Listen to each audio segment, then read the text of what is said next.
Welcome to my homestead, y'all. I'm your host, Jenny Velicky, also known as the Funky Farm Girl. I'm working to create a home with a little farm, a little faith, a lot of food, and a bit of funky. I'm learning all about growing and preserving our food supply, raising chickens and children, and becoming more self-sufficient while leaning hard on Jesus. And I want to take you along for the ride. So grab yourself a cup of something wonderful and let's visit a while.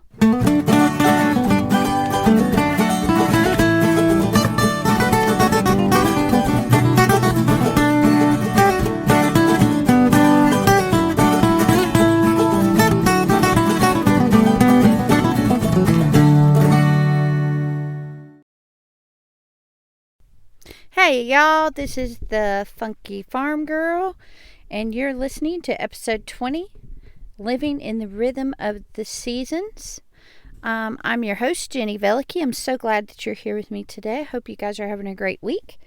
We're going to start out this episode a little differently than I have the others in the past. In the past, I have talked about what I'm learning this week, and I've decided that as we shift our focus to be more in line with the vision of the new podcast being about the homestead and not just about living intentionally, I wanted to also shift the focus of this first little thing that we do at the beginning of every episode. So instead of talking about what I'm learning this week, we're going to be talking about what's new on the homestead. And basically, this is going to coincide a lot with what I'm learning this week because I'm learning as I go. I'm not an expert by any means. I am a newbie at all of this. And so each week, I'm going to be sharing with you some of the things that are new on the homestead and the things that we're doing now, and just kind of the current events of what's going on the homestead. So the big highlight for this week is back to school preparation. I'm sure that for many of you, you've started back to school, or you're getting ready to start back to school. And for a lot of you, you're having to either figure out how to do virtual learning at home for the first time. Maybe you're jumping in full head of steam into homeschooling for the first time. Maybe you're able to go into the school and have class in person, at least on a partial basis. Or maybe you're like us and you've been homeschooling for years and you're just continuing on with that. But I know that all of us are in a season of preparation for that, or just in the beginning stages of it. So for us, that has meant that this week I'm setting up notebooks and finalizing lesson plans and just making sure that I've nailed down each of the curriculums that my daughters will be using and what time they need with me and what time they have for independent study, and how does that balance out with the rest of the schedule for the homestead and for my work. And also my oldest daughter, Gracie, works at a local farm. So keeping that in account too, and just the family schedule in general. And so we've gotten all that lined up for the most part. I have a little bit more that I need to do over the next couple days to get us all set up, but we will be starting school on Monday. So in this episode 20, we're talking about living in rhythm with the seasons. And this was something that I was mulling over this year, as it's really, really common at the beginning of the school year for people to almost see it as a second new year. It's another fresh start. It's another time to get reorganized, to get refocused, remotivated, and to really think through what's your routine, what's your schedule, what's important, what's not, what can I cut, what do I need to add, all those types of things. And so we're very much focused at this season, for most people, on what our schedules look like, what our rest looks like, what our work looks like. And so I thought this week would be an excellent week to begin to talk about what it looks like to live in rhythm with the seasons. Before we do that, though, let's talk about what the typical American family year is like. Okay? So in the fall, we have the start of school, sports, and activities. All of a sudden, your schedule is just slam full. You've got schedules for different football practice or soccer or maybe even basketball. You've got kids starting school. They're in different activities at school. You might be ramping up at things at work. Then you have the whole new season. With the school year comes the restart of things that may have fell off over the summer, like youth group and church events and things like that kind of slow down over the summer. So fall just seems to be a really big push to let's hit the ground running and let's go again. And then in the winter, on top of all those things, right about the time we get into a really good groove with those, then you throw the holidays in at us. And all of a sudden, again, we're in overload. We've got parties to go to. We have special events to go to. We're baking and decorating and buying gifts and doing all the things. And so, again, winter tends to be super, super busy. Then the first of the year comes. We take a little breather. We take a breath. And then spring break hits. And spring break is the beginning of the downhill slide to summer. And it's really when you get back from spring break and it's like all the year-end stuff starts happening. The year-end testing, the year-end parties, the year-end events, the year-end awards ceremonies, the end of the season for baseball or soccer or whatever other sport your child might be involved in. And they have to have a party for that. And it's just lots and lots and lots of things coming up and starting and finishing, and just lots and lots of things on your schedule. And then summer comes and we finally all go, ah. But then when we have that free time, instead of resting and being like, this is awesome, what do? We fill it up with camps. We fill it up with sports camps and away camps and 4-H camps and different activities that we can go. Maybe we go to art camp during the day while mom and dad are at work. Maybe we go on vacation. We go visit people. We travel. We do this. We do that.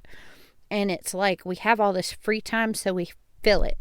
And we fill it with lots and lots of things that are so fun that we never have time to do the rest of the year. And then all that ends and we start right back at the beginning, back to school, and hit the ground running again. So it's just this constant loop of activity. Here's a busy season. Here's a small little bit of rest. And then here's some more activity. And every season feels like it's filled to the gills. There's schedules of activities and committees and sports and other obligations that we have, to the point that our calendars are always full. Our plates are always overflowing. We're not resting. We don't have margin. We're just running full tilt all the time. So one of the things that appealed to me in looking at homesteading was the mindset of going off the grid. And a lot of people commonly will look at off-grid homesteading and automatically think, no power, no water, no way.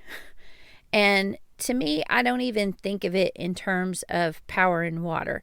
There are definitely a whole subset of homesteaders who really want to be self-sustainable to the point that they're living with their own means of power and water that they've been able to harvest from solar panels or rainwater or a well or whatever else.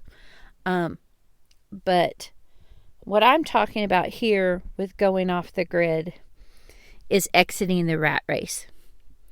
Getting off the grid that makes you go round and round in circles and sends you to all these different events and organizations and sports and activities and PTA and school plays, and all the different things that come up that just suck all of our time and leave us running ragged all the time. So I wanted to pull away from all of that. And it's easier said than done, because when we moved out here, we were 30 minutes away from where we had lived previously, still plugged into all the things that we were plugged into previously. So we were still in our homeschool co-op. We were still very active in our church. We were still trying to do the different things that we were doing then, but also plugging into the new community here and getting involved with 4-H and getting to know our neighbors and friends here and beginning to establish our homestead. And very quickly, things had to drop. Just very quickly. We had to make adjustments right off the bat and start to say, okay, what value does this have? What value does this over here have? Is this worth the commute? Is this worth the energy and the time that it takes up? And some of the things were kept on the schedule despite the commute. We absolutely made a point of making sure that our girls were active in youth group. We absolutely made a point that we were serving in the homeless ministry in our church. We made it a point that we continued to attend the church that we were attending. Those things were super important to us. But different activities and extras and things like that we were doing, just quickly, the little bit that we were doing fell off to the wayside. And we began to plug into the community where we are. And one of the things I love about the community here is that people are in this rhythm of the seasons kind of mindset, and they don't pack their schedules to the gills. And so 4-H meets, but they only meet once a month. And so it was easy for the girls to plug into something like that and it not be overwhelming to our schedule. But it did. It took a big adjustment to figure out what the rhythm of the season was, instead of the rhythm of society. So, what does it look like to live according to the rhythm of the seasons? So, I just want to start out with the typical year and just kind of give you an idea from our perspective as first year homesteaders, now that we've homesteaded for a full year now, year and a half. What does that rhythm look like in our life and in the lives of most homesteaders? You're going to have exceptions to the rule, but for the most part, this is the rhythm of the life of homesteading. So in the fall, just a little ways down the road from now, starting next month, most likely, the harvest is going to start winding down. You're going to have some food preservation still to do, but it's going to be less. It's going to be a little bit of this and a little bit of that here and there. The harvest really slows down because you have a lot of things that have finished their season. I was super busy with cucumbers during the summer, but then they got to the end of their life and they were done. And so I don't have that everyday maintenance of that to deal with now. And different things in the garden are finishing their cycles. And as they do that, we pull them out and we clean up the garden, and that part's done. There is stuff that we're adding back in, but even in doing that, the garden is a lot easier to manage, even with the things that are still there that will still be producing all the way up until that first frost date and even beyond that. You're not having to deal with heat. when you get into the fall, you don't have the extreme temperatures that you do, and you're not worried about sun scorch, and you're not worried about making sure stuff has enough water. You're not worried about things wilting. You're not worried about trying to put shade cloth over things because they've got too much heat. You're not worried about things stalling out because it's so hot. And then on top of that, most of the pests and diseases that you typically would deal with in a garden happen during the hottest parts of the summer. So when you wait and do a fall garden, you eliminate the battle that is, because those pests have already lived out their little life cycle and they're gone and they're not an issue. You don't have things like powdery mildew because you're not having watering issues. You don't have wilt and blossom end rot because you don't have the same kinds of things going on as you do in the summertime.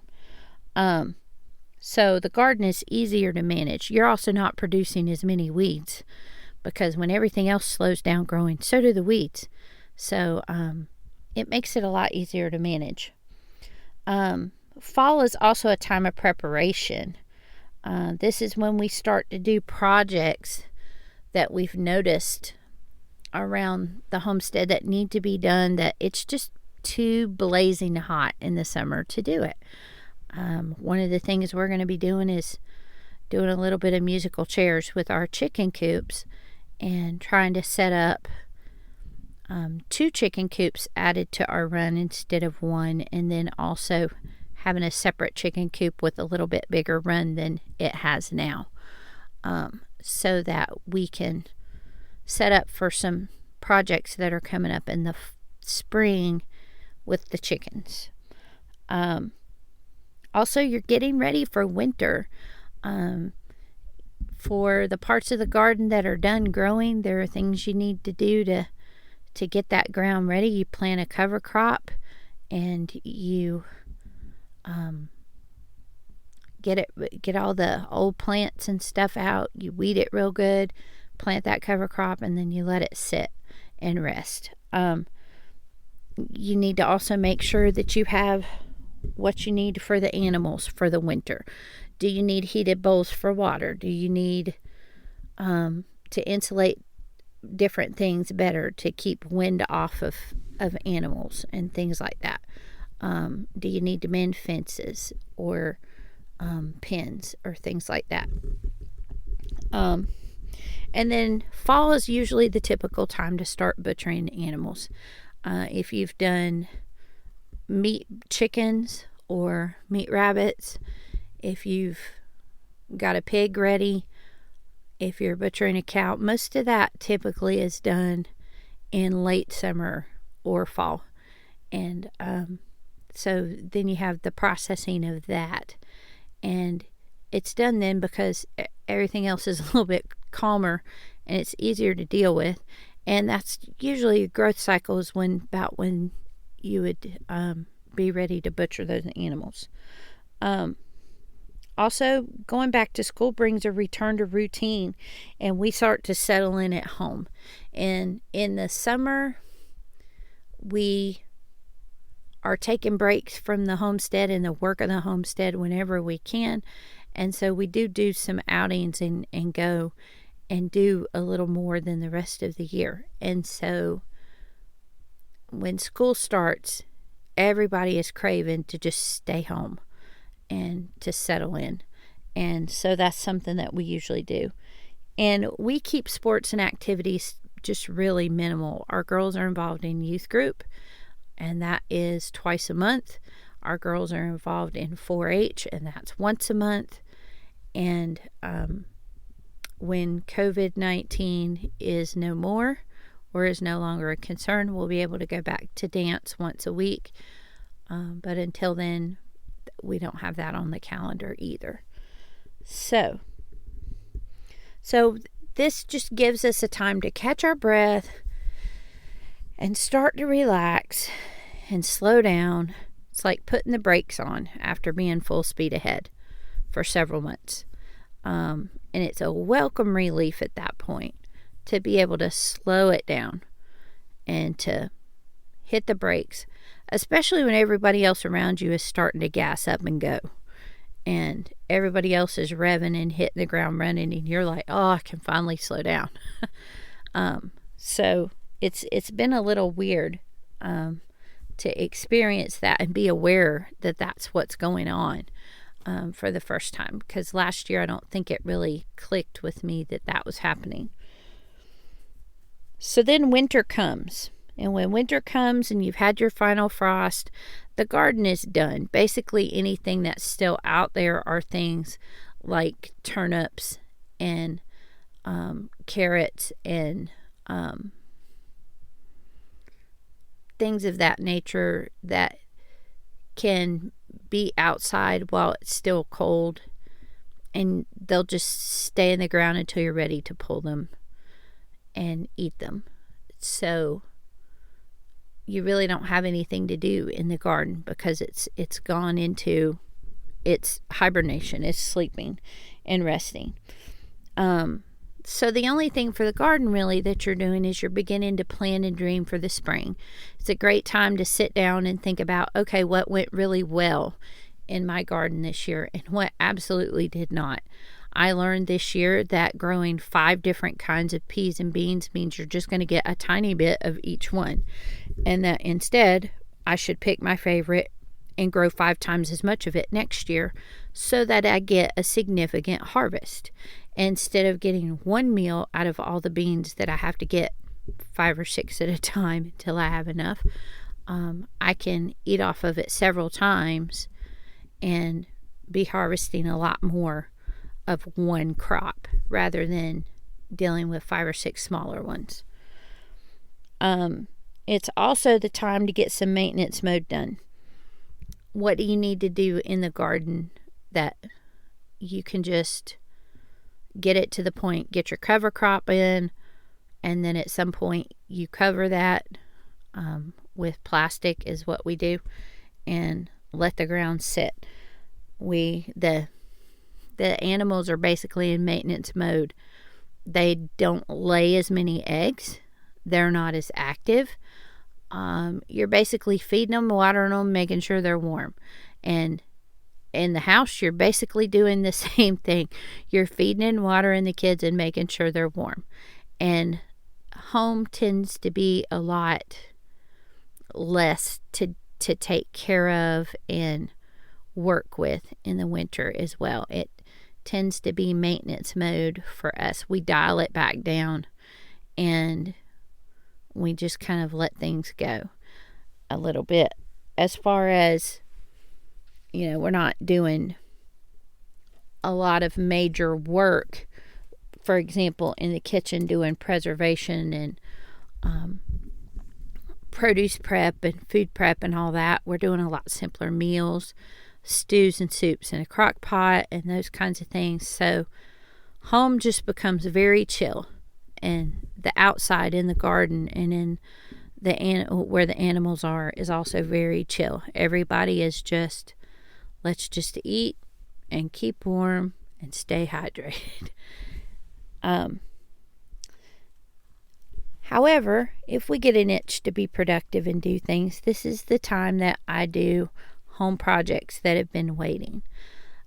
There are several decorating things that I have wanted to do in this house since we moved in that I haven't been able to get to yet because of working with the homestead.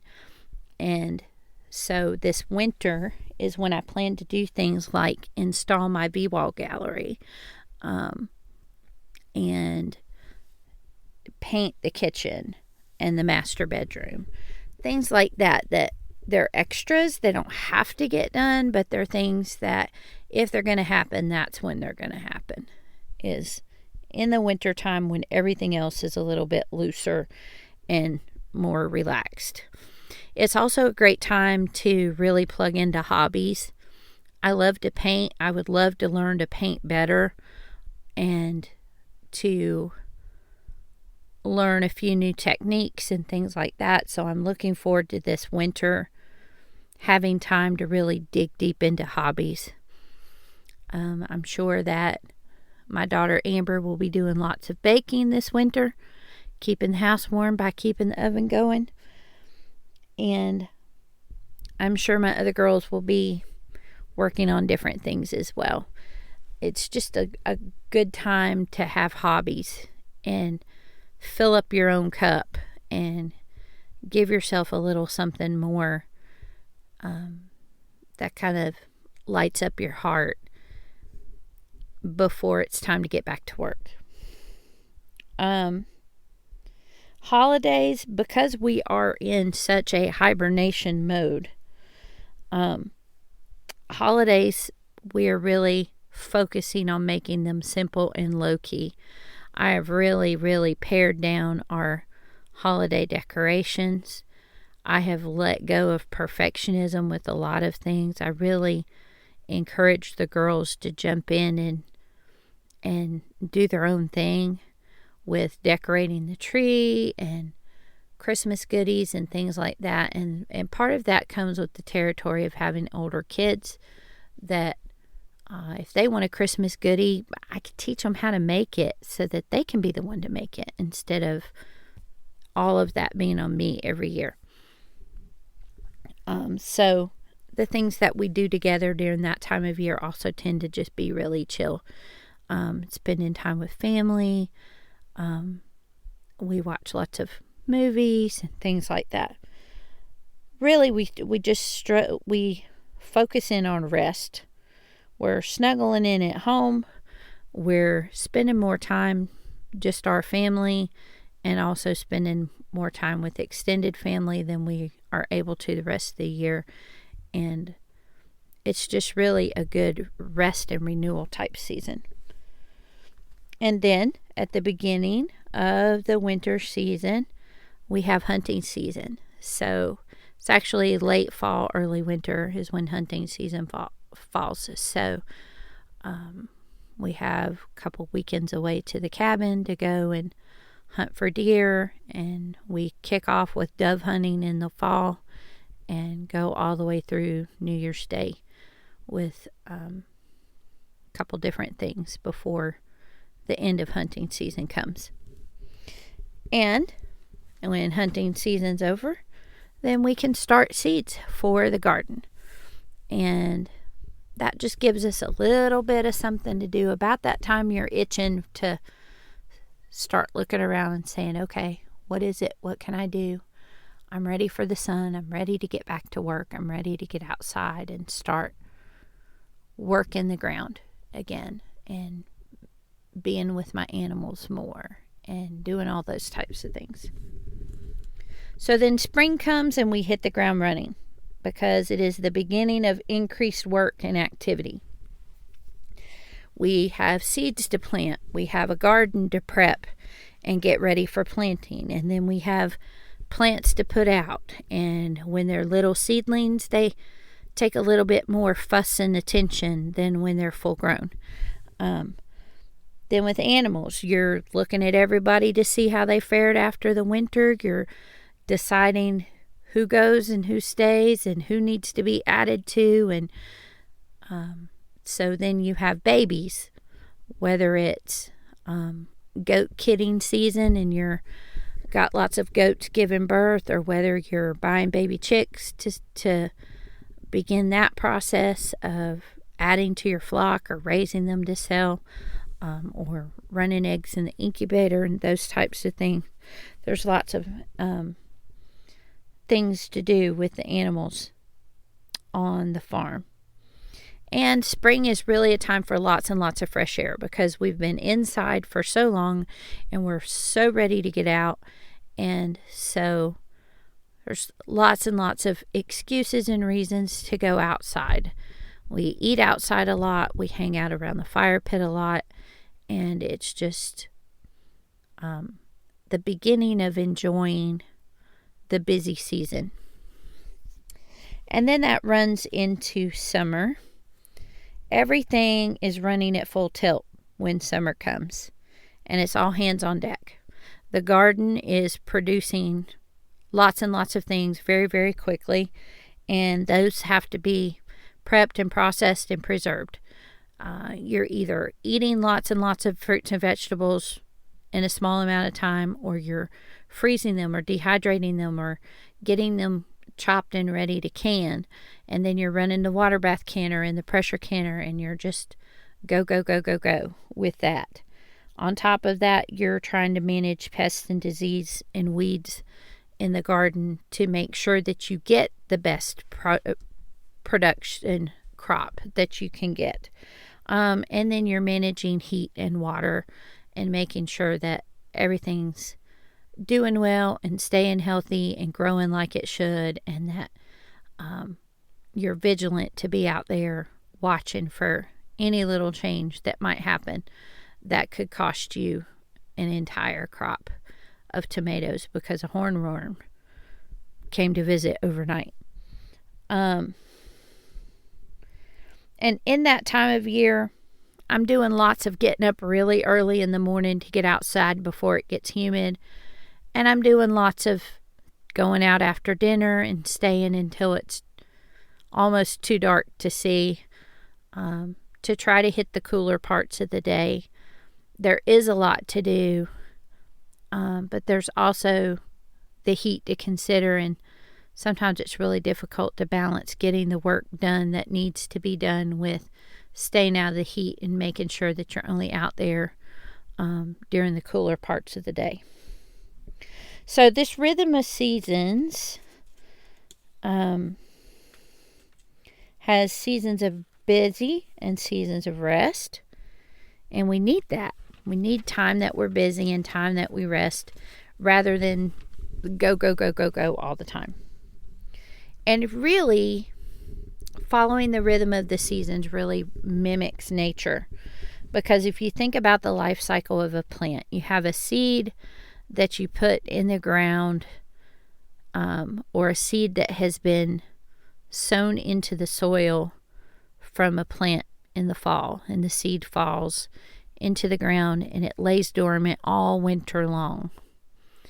And all winter it's resting, it's storing up its energy, and then in the spring there's a lot of unseen pre-work done underground, just like that we're planning and prepping and getting going, and nobody really sees you planting seeds that you store under a grow light in your garage. Nobody really sees you out there plowing up your ground and pre-weeding and, fertilizing your soil and doing soil test samples and things like that beforehand. What they see is the produce that comes. So they're not seeing that pre-work that's done ahead of time in the spring.